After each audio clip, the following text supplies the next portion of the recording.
Bean Tots.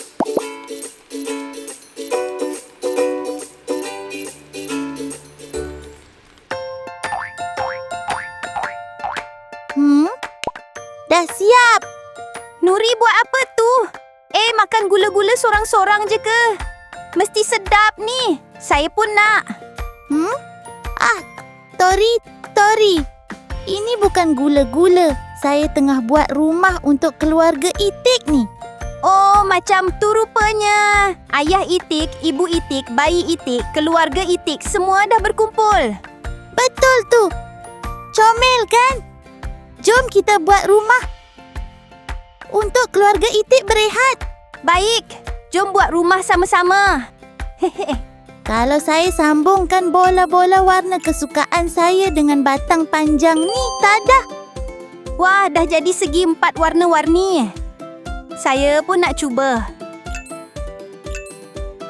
Nuri, tengok ni. Wah, segi 3 warna-warni yang Tori buat pun cantik betul. Jom kita sambung semua ni sekarang. Baik.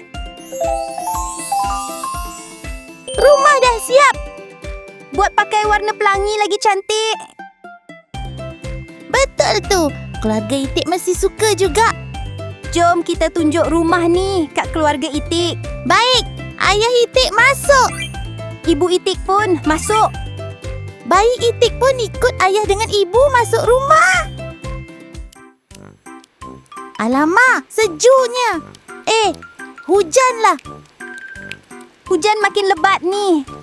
Saya kena pakai topi untuk elak basah.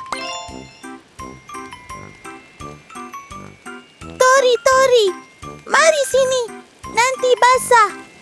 Saya akan lindungi awak. Terima kasih, Nuri. Alamak, keluarga Itik pun nak basah juga.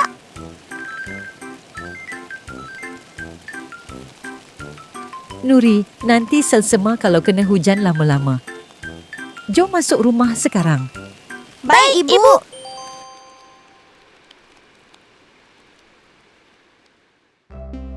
Tori. Dah tak hujan lagi. Hujan dah berhenti. Betul lah, Nuri. Tengok tu. Wah, pelangi. Pelangi yang cantik berwarna-warni dah muncul. Dah tak hujan, jom kita keluar main lagi. Baik.